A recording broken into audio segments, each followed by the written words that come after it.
Em nome do Pai, do Filho e do Espírito Santo. Amém. Inspirai ao Senhor as nossas ações e ajudai-nos a realizá-las, para que em vós comece e para vós termine tudo aquilo que fizermos por Cristo, Senhor nosso. Amém. Santa Maria, Mãe de Deus, rogai por nós. Em nome do Pai, do Filho e do Espírito Santo. Amém. Olá, uma alegria nós estarmos juntos, mais uma vez, na nossa transmissão semanal. E hoje o tema do nosso programa é, afinal, todo governo é uma quadrilha de ladrões? Esse tema provocante, provocativo, surgiu porque eu estava lendo esse livro aqui, do Rodney Stark, que é Reformation's Myths, os mitos da reforma protestante, né? 5 Centuries of Misconceptions and Some Misfortunes. 5 séculos de mal-entendidos e algumas desgraças, né? Bom, o fato é o seguinte, quem é Rodney Stark? Rodney Stark é um sociólogo, historiador, que analisa um pouco a história do cristianismo. Só para dizer, ele não é cristão.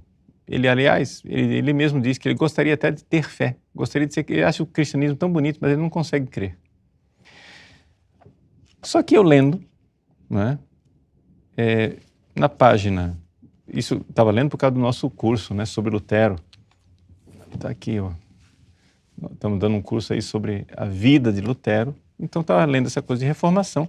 Lá pelas tantas, né, quando eu cheguei na página 21, tem uma citação de Santo Agostinho. E a citação de Santo Agostinho é tirada do livro A Cidade de Deus. Tá? E Santo Agostinho diz o seguinte, vou ler aqui na minha cópia, porque está impresso também aqui em latim. Santo Agostinho diz, é o livro 4, capítulo 4, da Cidade de Deus. Afastada a justiça, o que são na verdade os reinos, senão grandes quadrilhas de ladrões? Remota itaque justitia, quid sum regna nisi magna latrocinia. Vejam, essa pergunta de Santo Agostinho, ela tem um contexto, mas isso pulou na minha frente assim, dizendo, puxa vida, o momento que o Brasil vive já, né, há anos, um momento de crise moral dentro da política, das instituições políticas. Que coisa! Espera lá. Eu já li essa citação em algum lugar. Onde foi que eu li essa citação? E aí me veio que eu tinha lido na Deus Caritas Est, número 28, ou seja, é uma encíclica do Papa Bento XVI, em que ele usa essa frase de Santo Agostinho, inclusive cita em latim, né? Remota itaque justitia, quid sum regna nisi magna latrocinia. Aí eu fui ler o texto de Bento XVI e vi que esse número 28 é uma coisa fantástica para inspirar o momento que o Brasil está vivendo. Então a razão de ser desse programa é nós olharmos para essas duas realidades institucionais. O Estado e o governo, assim especificamente mais do que o Estado, o governo, né? E a Igreja. Como é que essas duas realidades, sem abandonarem o seu específico, podem se inspirar mutuamente, né? Então, vamos lá, vamos por parte, e assim, a proposta do nosso programa aqui é positiva, eu não estou aqui, atenção, esse programa não é para dar conselhos nem ao governo, nem à oposição. Esse programa tem por finalidade dar paternos conselhos àqueles que são alunos do site.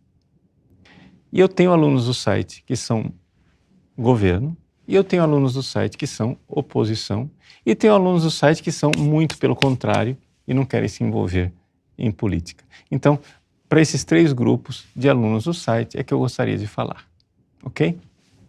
Portanto, não estou mandando recado para ninguém.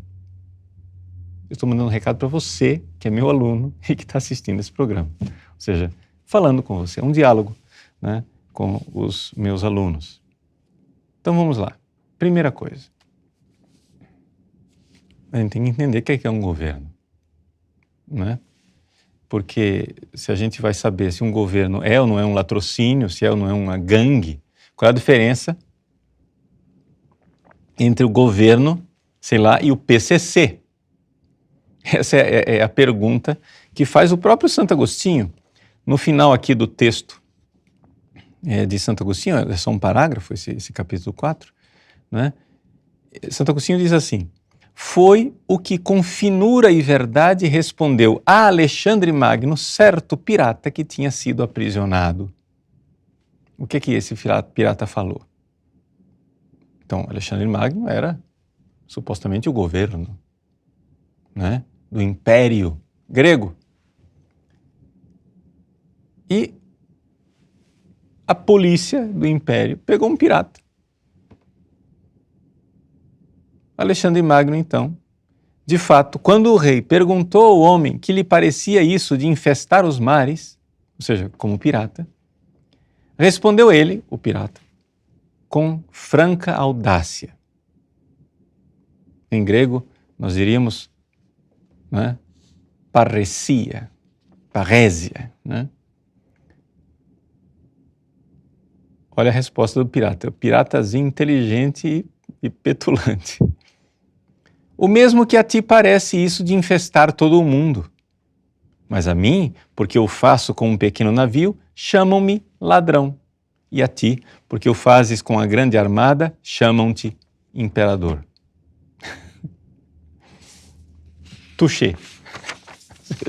O pirata disse, olha aqui, você é um imperador, você está conquistando o mundo, eu sou menos pretensioso, a única coisa é que eu tenho um navio, você tem uma frota. Eu tenho meus companheiros de pirataria, você tem um exército, então qual é a diferença? Né? Ou seja, então nesse sentido, a única diferença entre o governo e o PCC seria o tamanho. Mas, veja, Santo Agostinho vê a diferença entre o governo e a pirataria. E onde ela está? Está na justiça. Ou seja, é aquilo que é o objetivo desta instituição chamada governo. E a justiça é uma realidade racional. A justiça é uma realidade que nós, seres humanos, podemos enxergar com a luz natural da razão, olhando para a natureza humana e olhando para a realidade da sociedade. Então é isso um pouco que nós queremos fazer, enxergar, refletir com a luz natural da razão sobre a realidade, claro, do Brasil, o impasse moral que vive a instituição governo no Brasil, independente de quem esteja governando, se esse é aquele partido, direita, esquerda, de cima ou de baixo. É a instituição que nós precisamos analisar. Tem algum problema acontecendo com a instituição. Tá? Por quê? Porque o brasileiro, ele tem a mania de achar que mudando, né, as pessoas, ele resolveu os problemas. Mas ele não entende que tem um problema institucional. É o famoso ditado, assim, um pouco chulo, um pouco vulgar, que eu vou aqui adaptar, né? Ou seja, mudam as moscas, mas a porcaria embaixo continua a mesma. Não adianta mudar de mosca, vamos contratar moscas novas. A porcaria que está ali embaixo é a mesma. Então, para você entender o que é essa história de instituição, eu vou começar com eu vou fazer uma análise, essa análise é um pouco longa, você aguenta aí, mas eu quero, para você não ficar segurando o negócio, onde que ele quer chegar, onde que esse padre quer chegar, onde que esse padre quer chegar, eu já vou começar com a comparação. Existe uma instituição chamada prostíbulo. O que é um prostíbulo? É uma instituição onde as pessoas vão em busca de, aspas, serviços de gratificação sexual, para usar uma linguagem, né, assim, politicamente correta, e tem algumas profissionais chamadas prostitutas que são contratadas para prestar esses serviços, né? Muito bem. O que é que o Brasil, o que é que o povo brasileiro, de uma forma geral, acha que é uma solução para o prostíbulo? O brasileiro diz assim, mas essas prostitutas estão muito depravadas. Não, chega, vamos mandá-las todas embora. Contratar prostitutas virgens. E com essas prostitutas virgens, está resolvido o problema. Acontece o seguinte, na primeira noite de trabalho, elas não serão mais virgens.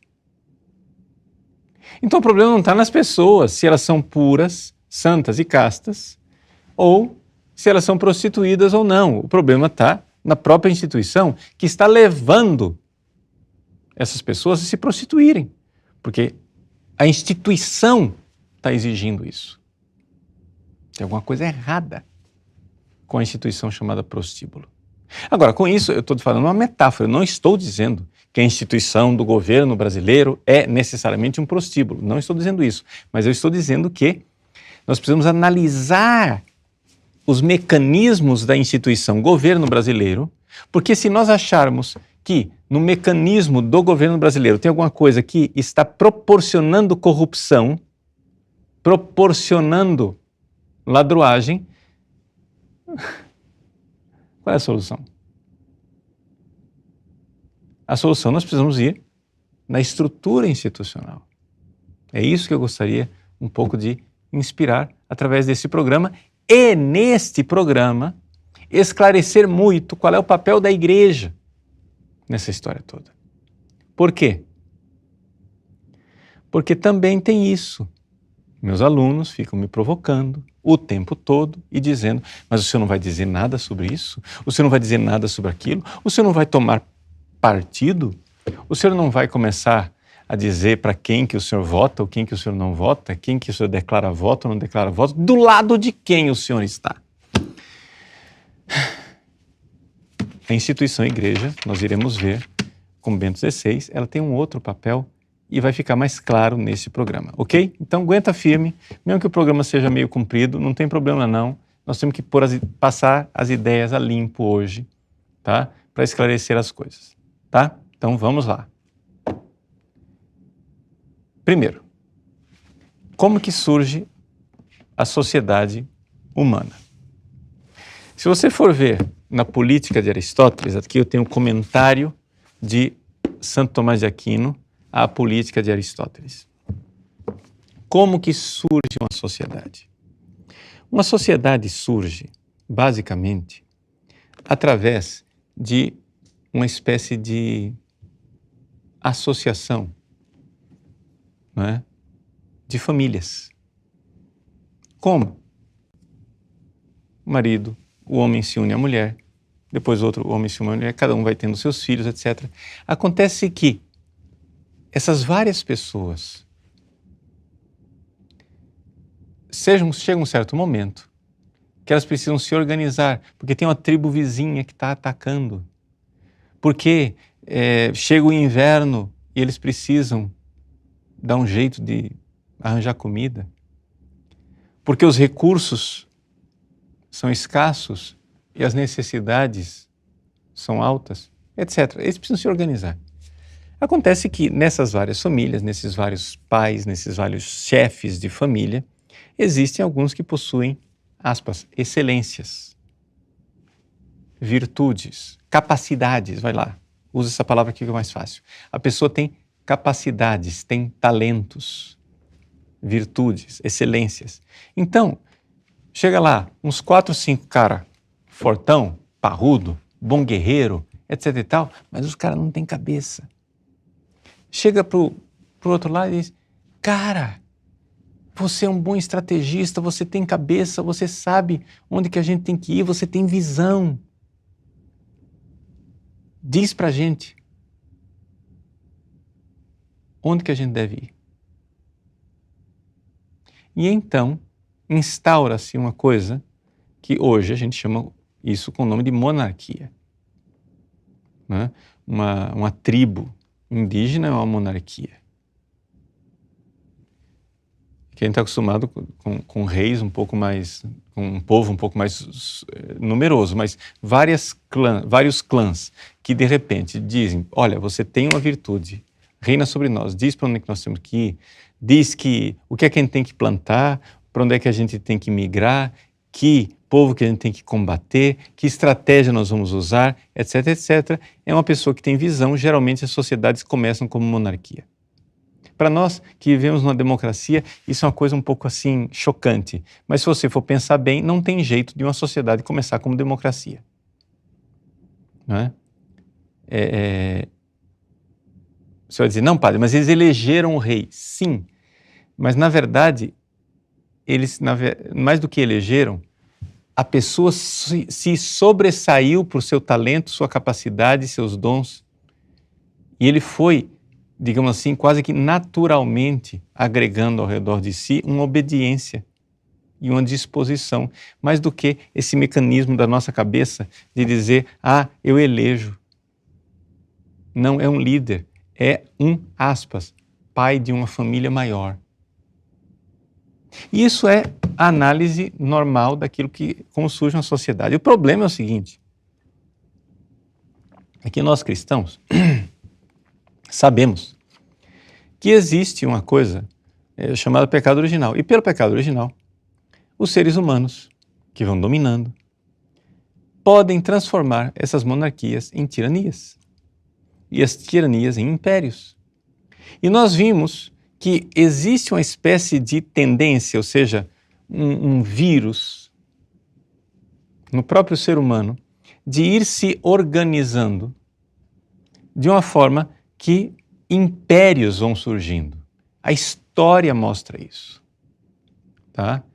Veio primeiro o Império Assírio, depois o Império Babilônio, depois o Império Grego, depois o Império Romano, etc. Estou aqui resumindo a história, mas uma sucessão de impérios e impérios cada vez mais, digamos, injustos, cada vez mais violentos, cada vez mais opressores.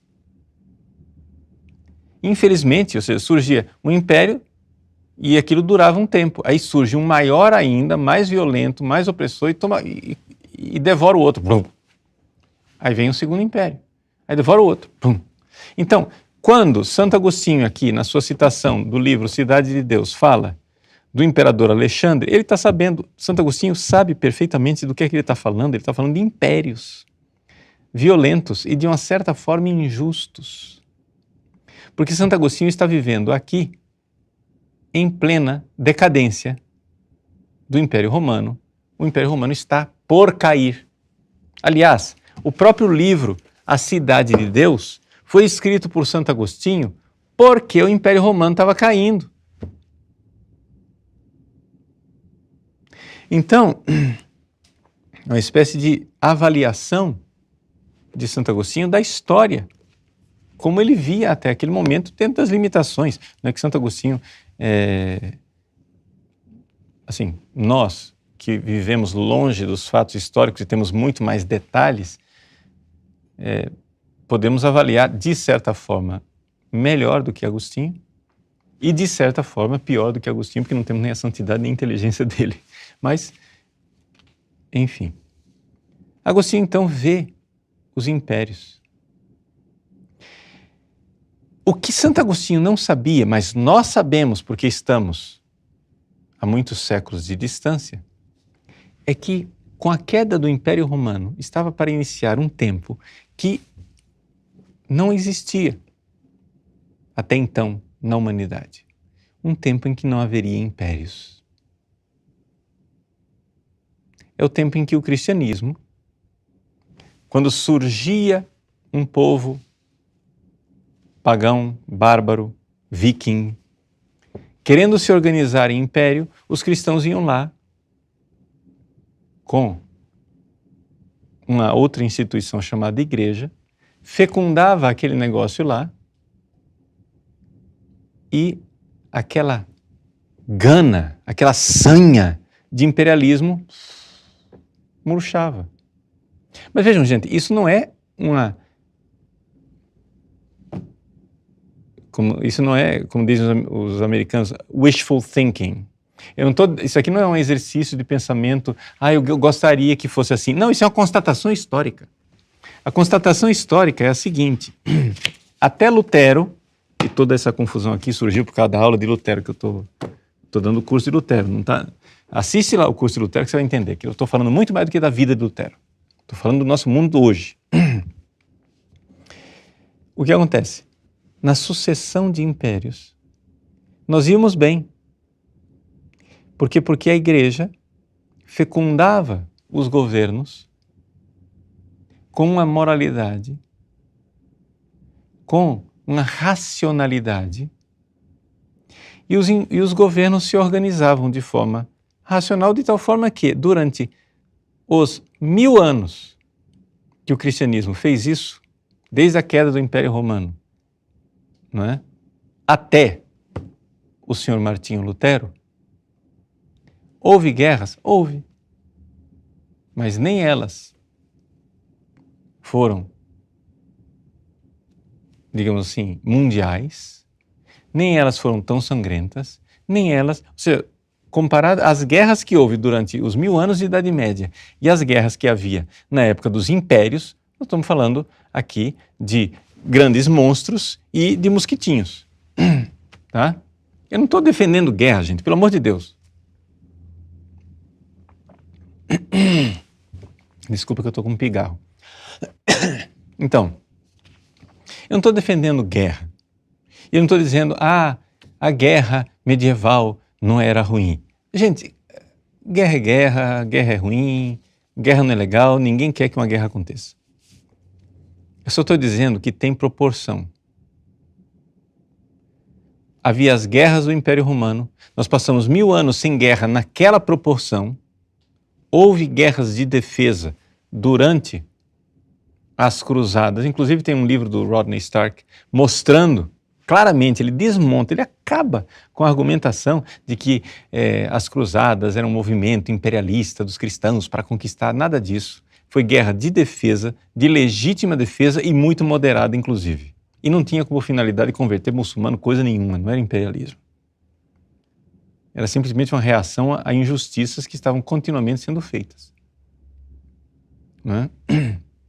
Eu não lembro aqui o nome do livro do Rodney Stark, mas tem aí, é fácil. Acho que é Guerreiros de Deus, uma coisa assim, não sei, esquece. Pega lá, abre na Amazon, escreve Rodney Stark, Cruzadas. Pronto, você vai encontrar o livro dele. O fato é que, durante 1000 anos, não teve guerras da proporção que os impérios tinham, até que Martinho Lutero quebra essa capacidade da igreja fecundar os estados.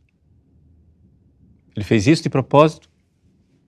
Eu não estou culpabilizando Lutero, eu estou descrevendo. Descrever uma causa não é culpabilizá-la. Eu estou gripado.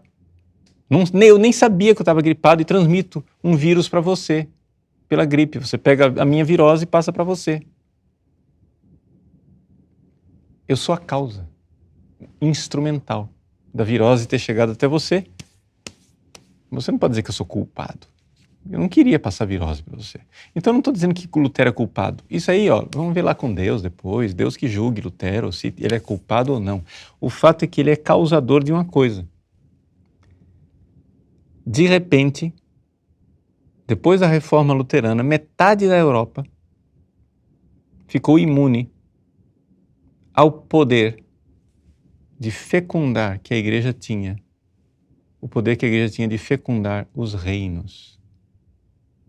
E os reis começam a se achar eles, os príncipes começam a se achar eles investidos de poder divino.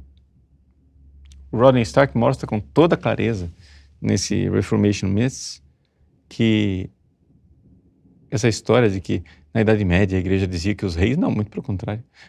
Na Idade Média, os reis tinham um poder moderado exatamente porque todo cristão sabia que dá a César o que é de César e a Deus o que é de Deus. Não é que a igreja mandava nos reis, é que Deus mandava nos reis. E a igreja fecundava essa realidade, como nós veremos que é o papel da igreja. O fato é o seguinte, Lutero quebrou essa história. E aí surge a Guerra dos 30 anos, que é 100 anos depois de Lutero. Lutero pregou as teses dele em 1517, em 1618 começa The 30 Years' War, Europe's Tragedy. Esse livro do Peter Wilson descreve todas as escaramuças dessa história, dessa guerra, né? Evidente, é um livro de quase 1000 páginas, mas está aqui para você entender como que as coisas aconteceram. A coisa começa exatamente por uma incapacidade dos cristãos de se deixarem fecundar, não é? Pelo cristianismo, e as coisas foram acontecendo dos dois lados. Não estou aqui jogando a culpa em cima dos protestantes. Só estou dizendo que aconteceu. Descrevo o que aconteceu. Alguma coisa mudou no mundo para as guerras começarem a ser cada vez maiores. E aí tivemos a Primeira Guerra Mundial. Estou fazendo de uma longa história, uma história curta. Se você quiser mais detalhes, tem o nosso curso, né, de história, da igreja no mundo contemporâneo, né? A igreja no mundo moderno. Então, vai lá, se você quiser detalhes sobre isso que eu estou dizendo. O fato é que sumiu do mapa aquela fecundação mútua que havia entre igreja e Estado-governo, entre fé e razão, e as coisas se separaram e se cindiram. Havia antes uma realidade institucional, porque depois da Guerra dos 30 anos, pelo Tratado de Westfália, religião tornou-se um fato privado. E a Igreja Católica não pode aceitar isso, né? O próprio Bento XVI diz no Deus Caritas Est, né? A Igreja, só para ler uma coisa lá na frente que nós vamos ler agora, a Igreja não pode, veja essa frase para você entender onde nós queremos chegar. A Igreja não pode e nem deve tomar nas próprias mãos a batalha política para realizar a sociedade mais justa possível, por um lado. Por outro lado, não pode nem deve colocar-se, não pode nem deve colocar-se no lugar do Estado. Mas, por outro lado, também não pode nem deve ficar à margem da luta pela justiça. Deve inserir-se pela via da argumentação racional e deve despertar as forças espirituais sem as quais a justiça, que sempre requer renúncias, também não poderá afirmar-se e nem prosperar. A sociedade justa não pode ser obra da Igreja. Deve ser realizada pela política. Mas cabe à Igreja, e profundamente, o empenhar-se pela justiça, trabalhando para a abertura da inteligência e da vontade às exigências do bem. Ou seja, a Igreja funciona para abrir inteligências e vontades. Depois que as inteligências e as vontades estão abertas, te vira nego. Te vira aí na política. A minha missão como igreja, a missão desse site aqui, não é dizer nem em quem você quer votar, e nem você vai votar, e nem como se organizar politicamente. Isso é uma missão da sociedade civil fecundada pela igreja. Você que é leigo, você que é leiga, você deve se engajar na sociedade civil e se organizar. E se você é um homem de bem, uma mulher de bem, se junte a quem está se organizando, né? Se vire. Mas não é missão da igreja agora realizar essa sociedade justa. Isso é missão da política. A missão da igreja é abrir as inteligências e as vontades para o bem. São duas instituições diferentes. Vamos lá. Agora que eu já disse onde é que nós queremos chegar, você já viu, já ficou claro? Vamos ler o texto de Bento XVI. Está aqui, número 28. O que eu estou dizendo aqui é só o número 28 da Deus Caritas Est. Então eu agradeço a Deus de eu estar lendo o livro do Rodney Stark, ele me remeter ao Deus Caritas Est e poder estar fazendo esse programa aqui. Já estamos falando, faz meia hora, mas agora chegamos no que eu quero dizer de verdade. Era necessária essa longuíssima introdução histórica para você entender que alguma coisa se rompeu na civilização ocidental. Para você entender o Brasil de hoje, eu precisava contar a história de 1500 anos antes do Brasil ser descoberto, para chegar em Lutero. Lutero pregou as suas teses em 1517, o Brasil foi descoberto em 1500, aí ó, pronto. Vamos entender a história agora daqui para frente? Como? Mas nós precisamos ver, vamos ler o texto de Bento XVI e ver se a gente consegue fecundar a sociedade brasileira, seja naquelas pessoas que são mais de direita, seja quem é mais de esquerda, dentro de uma moderação e de um diálogo democrático, isso é muito importante na igreja e na sociedade. Seguindo o jogo fair play da política, não é? De busca do bem comum, de um diálogo em busca do bem comum. É isso que vai fazer a política. E o que é que a igreja pode fazer com relação à política? Vamos lá. Número 28. Para definir com maior cuidado a relação entre o necessário empenho em prol da justiça e o serviço da caridade, é preciso anotar duas situações de fato que são fundamentais. Então é a primeira situação fundamental, que é a que mais nos interessa aqui, que é a relação entre igreja e Estado-governo. A justa ordem da sociedade e do Estado é dever central da política. Então, a política que os papas definem como sendo uma forma elevada de caridade, as pessoas têm que entender que a finalidade da política é colocar uma justa ordem na sociedade. Sabe por quê? Porque nenhum de nós é uma ilha. Nós não vivemos sozinhos. Nós dependemos uns dos outros. Tá? Se você sei lá, entra num metrô, não existe lugar onde as pessoas talvez se sintam mais próximas fisicamente e mais distantes espiritualmente uma da outra do que no metrô. Cada um está no seu mundinho, cada um com seu headphone, ouvindo suas coisas, com suas preocupações.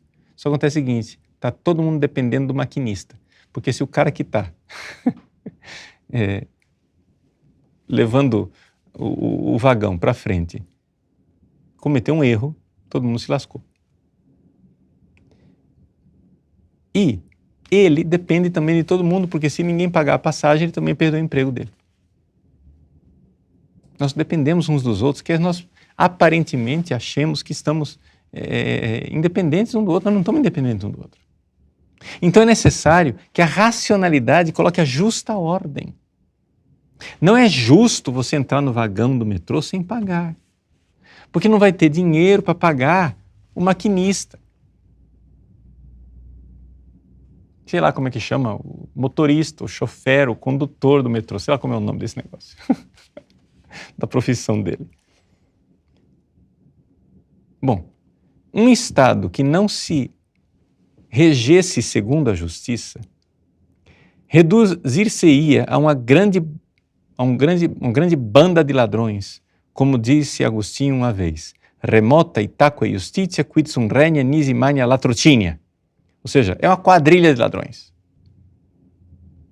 É daqui que surgiu, dessa citação que surgiu a aula.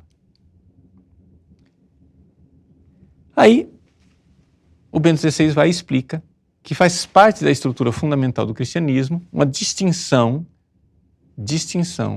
entre igreja e Estado, porque o próprio Jesus disse, dai a César o que é de César e a Deus o que é de Deus.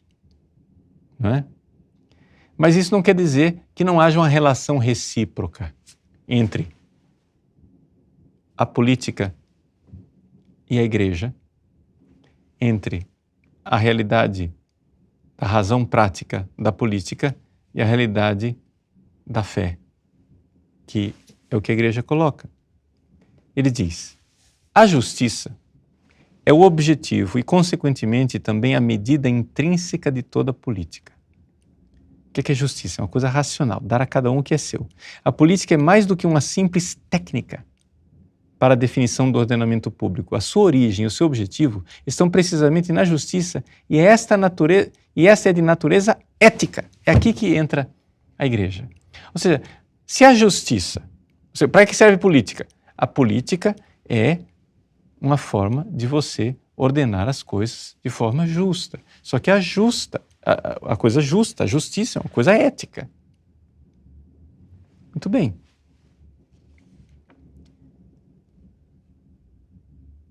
Assim, o Estado defronta-se inevitavelmente com uma questão: como realizar a justiça aqui e agora?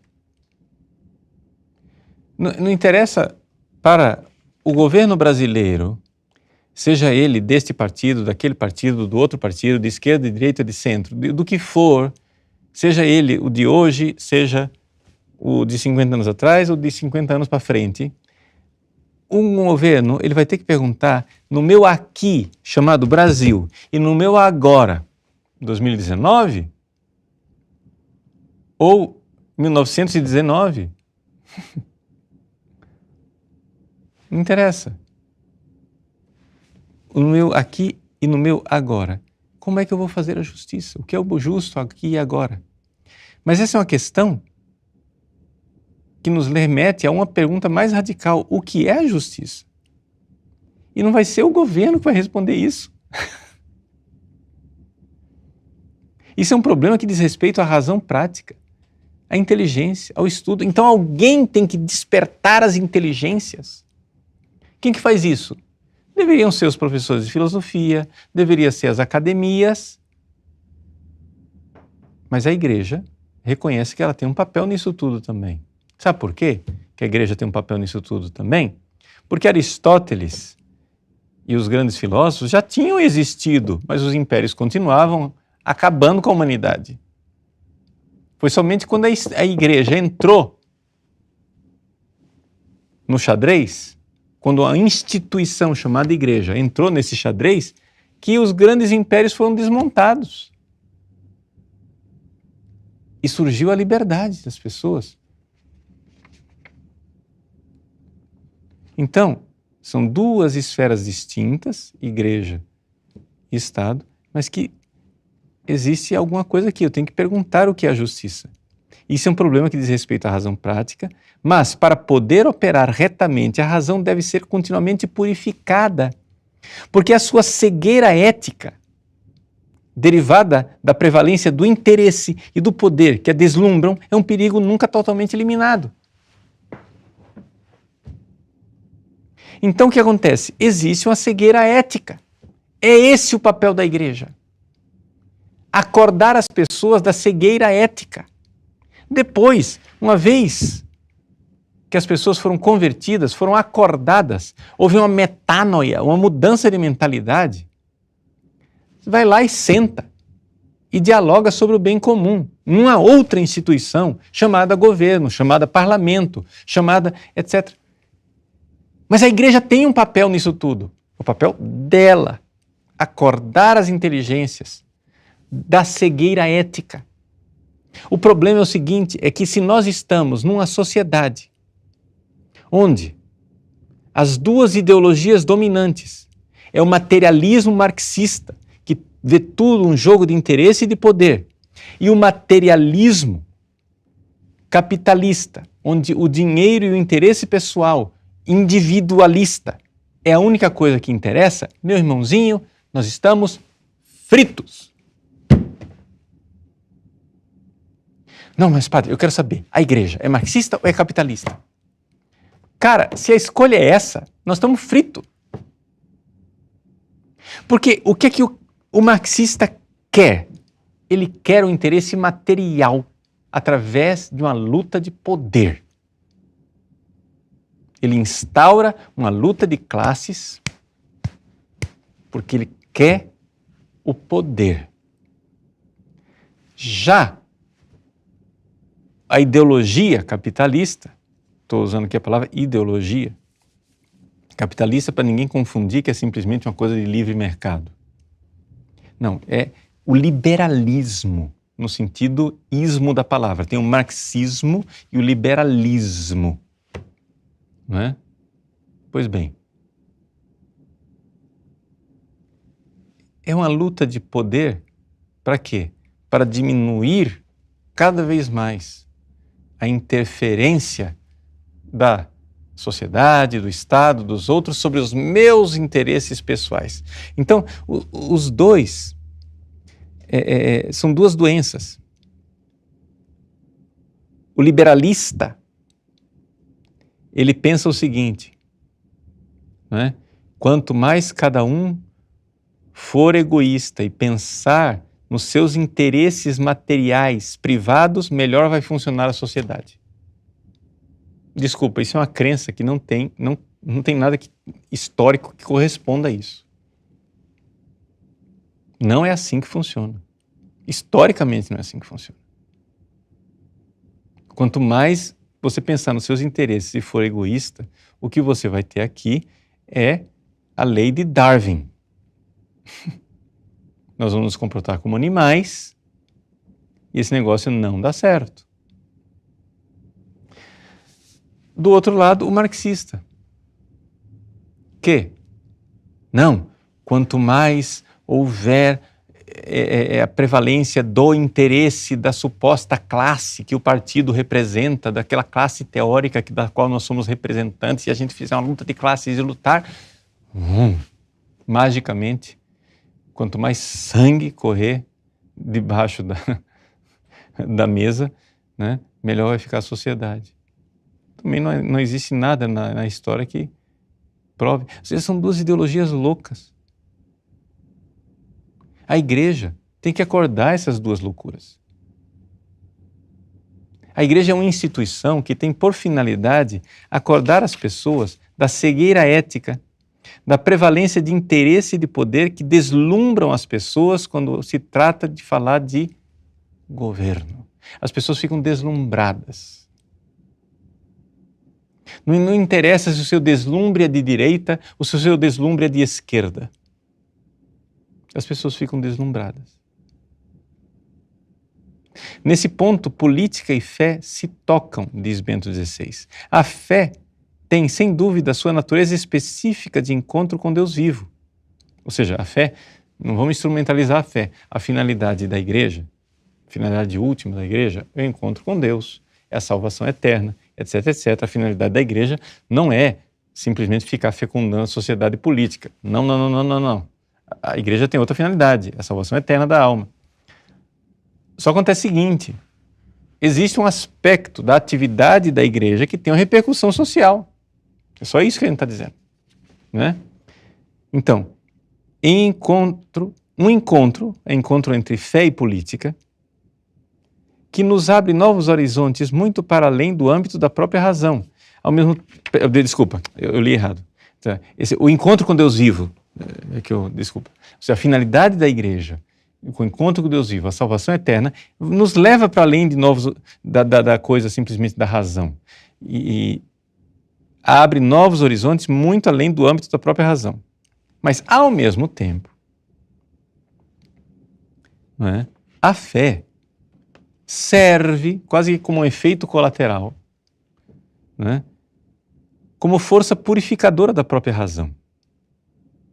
Partindo da perspectiva de Deus, a fé liberta a razão de suas cegueiras e, consequentemente, ajuda a razão a ser mais ela mesma, a ser mais racional, a ser menos louca. Por quê? Porque a razão, sem essa purificação, ela fica louca. Que é o que nós temos na sociedade atual. Ou seja, veja lá, você pega a Revolução Francesa, fecharam a Catedral Notre-Dame de Paris, colocaram a deusa razão no altar principal. Isso aqui isso aconteceu. Começaram a prestar culto à razão e o que é que você teve? Loucura, o terror. Milhares e milhares de pessoas mortas na guilhotina. Foi um negócio abominável, até que finalmente alguém tinha que pôr ordem na casa e veio Napoleão, porque o negócio ali estava... Eu não estou defendendo Napoleão não, gente, pelo amor de Deus, mas o negócio é o seguinte, são sempre esses pêndulos da história, entendeu? Os revolucionários puxam a coisa fica tão insuportável que o povo começa a rezar, pelo amor de Deus, venha um ditador sobre nós. Espinheiro, rege, governa-nos. Entendeu? Infelizmente, foi isso que aconteceu. Então assim, mas por quê? Porque tiraram a fé da história. Você tirou a fé do tabuleiro, o negócio enlouquece. Então a fé ajuda a razão a ser mais racional, a ser mais ela mesma. A fé consente a razão de realizar melhor a sua missão e ver mais claramente o que lhe é próprio. E é aqui que se coloca a doutrina social católica. A doutrina social da Igreja Católica não pretende conferir à Igreja, estou lendo Bento XVI, não pretende conferir à Igreja poder sobre o Estado. Não. Isso seria um clericalismo absurdo.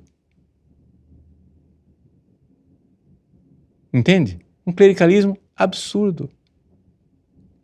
Não é assim, os políticos não têm que vir perguntar para o padre Paulo, ou para o padre Beltrano, ou para o bispo Ciclano, ou para o Papa Fulustreco, o que é que nós temos que fazer agora? Porque nós não sabemos como governar. Gente, quem vai ter que governar são os políticos. O que a Igreja quer fazer não é ter o poder sobre o Estado, nem impor àqueles que não compartilham a fé. Por quê? Porque, claro, dentro do país chamado Brasil, tem gente que não é católica. E a Igreja não vive no mundo da lua, ela sabe perfeitamente disso. A Igreja não quer impor a quem não tem a fé perspectivas e formas de comportamento que pertencem à Igreja, propriamente dita. A Igreja deseja, a sua doutrina social da Igreja, deseja simplesmente contribuir para purificar a razão. É aqui que está a coisa. A Igreja pode influir na sociedade atual? Pode, purificando a razão e prestar a própria ajuda para fazer com que aquilo que é justo possa aqui e agora ser reconhecido e depois também realizado. Então, se a Igreja puder contribuir para purificar a razão dos católicos, dos ateus, dos agnósticos, dos protestantes, dos muçulmanos, dos espíritas, etc. e tal, a Igreja entra nisso. Nesse processo, a doutrina social da Igreja entra nesse diálogo. Nós somos seres humanos, cidadãos, temos uma doutrina, nós temos uma realidade histórica. Nós vemos que a intervenção da doutrina social da Igreja na história da humanidade, né, fez o bem. Ah, mas eu aprendi no meu livro de história. Olha, vá ler os livros do Rodney Stark, que nem católico é, nem cristão, e ele vai te desmontar os teus preconceitos com relação à intervenção da Igreja na história da humanidade, que foi enormemente mais positiva do que o seu professorzinho de história andou ensinando para você. Bom, vamos lá.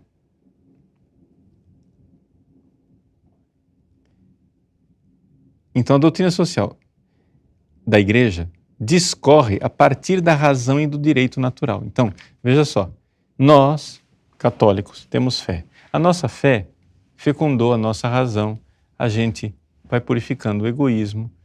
Então, muitos santos, papas, pessoas foram purificando esse egoísmo, foram vendo as coisas e nós enxergamos uma doutrina. Essa doutrina, ela tem um fundamento racional e tem um fundamento no direito natural. Então, a partir do fato de que tem racionalidade e tem direito natural, nós podemos nos sentar à mesa com muçulmano, com protestante, com ateu, com agnóstico e dialogar racionalmente. É isso que a Igreja quer fazer. A partir daquilo que é conforme a natureza de todo ser humano. E sabe que não é tarefa da Igreja fazer ela própria valer politicamente essa doutrina. quer servir à formação da consciência política e ajudar a crescer a percepção das verdadeiras exigências da justiça e, simultaneamente, a disponibilidade para agir com base nas mesmas, ainda que tal colidisse com situações de interesse pessoal. Então aqui que vem o problema. A igreja também não é iludida. Ela sabe muito bem que, ensinando a doutrina social da igreja, eu vou estar pisando nos interesses de alguns. Então, é claro, isso não quer dizer que a minha intervenção como padre, como quem ensina a doutrina social da igreja, não vá pisar nos calos de algumas pessoas. Às vezes acontece, né? Muitas vezes acontece e claro, a pessoa fica com raiva da igreja. Isso significa que a construção de um ordenamento social e estatal justo, pelo qual seja dado a cada um o que lhe compete, é um dever fundamental, que deve enfrentar de novo cada geração. Então não tem essa fórmula mágica. Cada geração vai ter que sentar e ver como é que a gente vai fazer essa ordem social justa. Não está, mas está tudo escrito na Bíblia. Gente, a Bíblia não é um projeto político. A Bíblia não tem uma solução política. A revelação divina não tem uma solução política. A revelação divina, ela é uma realidade que fecunda e purifica a racionalidade e a sua razão prática é que vai ter que se virar atrás de uma solução para instaurar uma sociedade mais justa. É racionalidade, é inteligência, é diálogo, é busca da verdade, renúncia ao próprio interesse, busca do bem comum. Agora, o pessoal, às vezes, os leigos são os mais clericalistas. O leigo vem, padre, mas qual é a solução? Como é que nós vamos resolver o problema, sei lá, o problema da segurança pública no país? Você vem usar para mim? Cara, faz o seguinte, se converte, reza, faz penitência, se confessa, pede a graça de Deus, estuda bastante, procura a verdade, se senta com os outros, dialoga e vocês vão ter uma solução. Mas se você não procurar você mudar, você se converter, você se livrar do seu egoísmo, sabe o que vai acontecer? Vai ser simplesmente, a nossa democracia será simplesmente a tirania da maioria. Porque o problema aqui de uma tirania não é o número de pessoas. A tirania pode ser de a tirania pode ser de um partido, ou a tirania pode ser da maioria do povo, que impõe uma injustiça.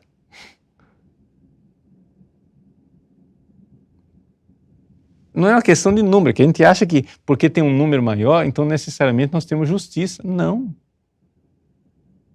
Você pode ter uma horda de bárbaros, irracionais e loucos, votando nas urnas e impondo a sua loucura. E isso não está correto. A igreja nunca acreditou que a justiça ela se realiza contando o número de narizes, como diria Chesterton. Essa estupidez de dizer quantos narizes tem aqui. 1, 2, 3, 4, 5. Ah, ganhou! Não! Não é assim que se faz a verdadeira política, a verdadeira ordem social mais adequada. Então, por isso que a igreja tem uma atuação política, no sentido amplo da palavra política, né? Não no sentido específico, né? Digamos assim, de chegar a dizer só, vamos entrar, qual o partido da igreja? Não tem partido da igreja. Qual é a solução da igreja? Não tem solução da igreja. Parece que as pessoas querem descarregar em cima dos outros a responsabilidade. A responsabilidade é nossa e de nossa conversão pessoal. Tratando-se de uma tarefa política, não pode ser um encargo imediato da igreja. Ou seja, organizar a justiça conforme cada época, cada geração, isso é uma tarefa política. Isso não é encargo imediato da igreja. É encargo da igreja, sim, mas como? Ao mesmo tempo, é uma tarefa humana primária. Já que é uma tarefa humana primária, a igreja tem o dever de oferecer, por meio da purificação da razão, através da formação ética, a sua contribuição específica para que as exigências da justiça se tornem compreensíveis e politicamente realizáveis. Então, já que é uma tarefa humana, por favor, não neguem a nós, membros da Igreja Católica, da hierarquia da Igreja e dos leigos da Igreja Católica, não negue aos católicos a capacidade de nós realizarmos essa tarefa humana primária. Só que cada um faz do jeito que é a sua vocação específica. A vocação específica do leigo é entrar no embate político. Ah, mas quem é o candidato da igreja? A igreja não tem candidato! Está errado! A igreja não tem candidato, nunca terá. A igreja tem membros dela que, fecundados pelo Evangelho, com a sua inteligência purificada, em parte, claro, porque a nossa purificação, ninguém, não precisa ser santo para você entrar na política, né? Você purificou em parte, purificado, iluminado pelo Evangelho, etc. e tal, a pessoa deu o seu nome para apreciação pública, para viver esse martírio terrível que é você entrar no mundo político. Eu tenho pena e admiro ao mesmo tempo essas pessoas que foram escolhidas por Deus para resolver o problema político do nosso país. E que, sendo verdadeiros católicos, querendo ser fecundados pelo Evangelho, etc. e tal, se sentam para debater politicamente. E deixa eu dizer para você, não é porque são dois católicos no parlamento que um vai estar de acordo com o outro. Os dois fecundados pelo Evangelho pode ser um católico de centro-direita, que, fecundado pelo Evangelho, discorda de um católico de centro-esquerda. E os dois são católicos. Plenamente católicos. E pode ter um terceiro que é muito pelo contrário. Entende? Não tem. O candidato católico, assim, é a consequência óbvia do que Bento XVI está dizendo. A igreja não pode realizar essa tarefa de forma imediata.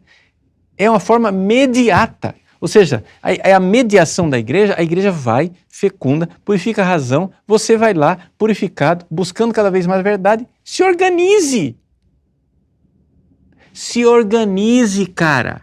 Agora, você ficar feito um egoísta ridículo no Facebook xingando as pessoas, me desculpe, você não está fazendo nem o primeiro passo, que é você purificar a sua inteligência e a sua vontade para ver se você larga de ser o porco egoísta que você é e começa a contribuir para o bem comum e não para o seu benzinho ridículo.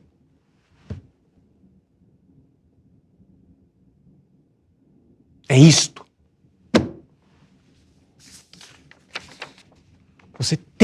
As pessoas têm que entender isso e a finalidade desse programa aqui é exatamente essa.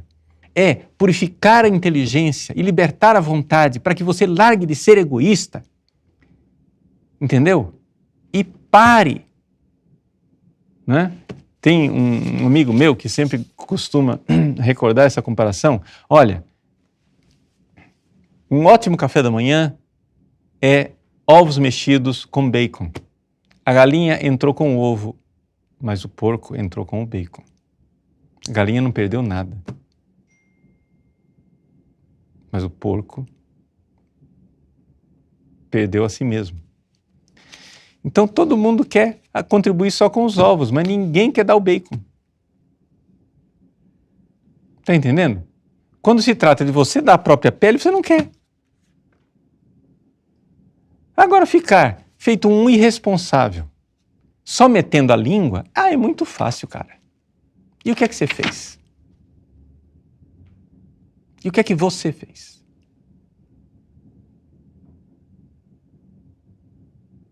além de do alto do trono da sua arrogância, ficar criticando o que os outros fizeram? O que é que você fez? Então faz o seguinte, desce, vem aqui embaixo e vamos lutar para fecundar as pessoas, purificar a razão de cada um, até que as pessoas, com sua verdadeira vocação, vendo essa convocação, se entreguem. Eu costumo dizer para as pessoas que nós, igreja, no meio da política, né, nós queremos que as pessoas entendam que no mundo político o importante não é você dar o seu voto, é você dar a sua vida. Você tem que dar o bacon. Pôr ovo é fácil. Você põe o ovo e sai cacarejando. Então a internet está cheia de galinha política. Entende? Está cheio de galinha política. O cara põe o ovo e sai cacarejando. Feliz da vida porque pôs o ovo. Mas o animal não quer, né? Não quer dar o bacon. E tem muita gente que, tendo sido criado dando o ovo e agora entrou na vida política e está tendo que dar o bacon, que está vendo que o negócio não é fácil. Porque agora, meu irmão, agora o negócio é dar o bacon. Então, vem aquela parte que a gente já leu, né? Então a igreja tem o dever de oferecer, por meio da purificação da razão e através da formação ética, sua contribuição específica para que as exigências da justiça se tornem compreensíveis e politicamente realizáveis. Aí vem a parte que a gente leu. A igreja não pode nem deve tomar em suas próprias mãos a batalha política para realizar a sociedade mais justa possível. Não pode e nem deve colocar-se no lugar do Estado.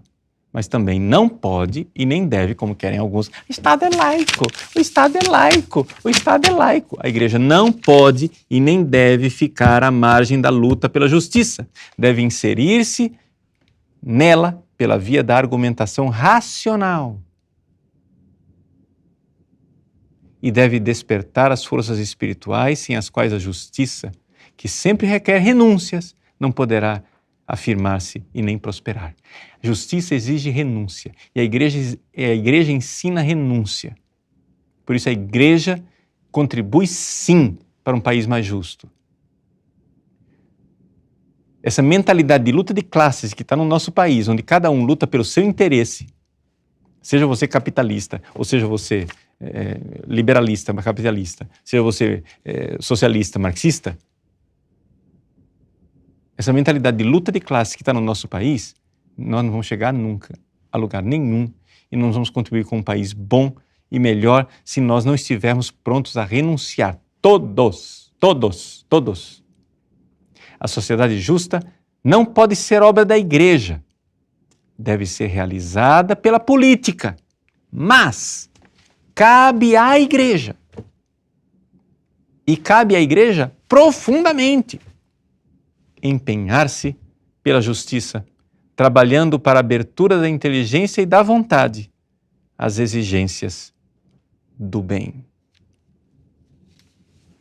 Então, meus queridos, esse é o nosso programa de hoje. Espero ter esclarecido a muitos, não é, como é que a igreja vê toda essa questão da atuação de padres na política, não é? Essa questão de candidatos, de coisas etc e tal. Só que acontece o seguinte, nós estamos no meio de uma crise moral do nosso país. Cada instituição tem o seu papel. Um é o papel da instituição chamada igreja, outro é o papel da instituição chamada Estado, governo, corpo técnico administrativo, etc, etc. Cada um no seu papel. O problema é que nós estamos cheios de gente querendo dar pitaco, como galinha que cacareja porque pôs o ovo.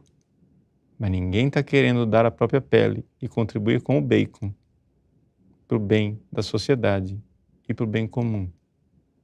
A igreja, ao anunciar o Evangelho e a dizer, como sempre diz, renuncia a ti mesmo, contribui para o bem da sociedade imensamente, mais do que essas ideologias laicistas que ficam berrando que o Estado é laico, seja você de direita ou de esquerda. Vamos descer da arrogância e começar a dar a vida. Deus abençoe a cada um de vocês. Em nome do Pai, do Filho e do Espírito Santo. Amém.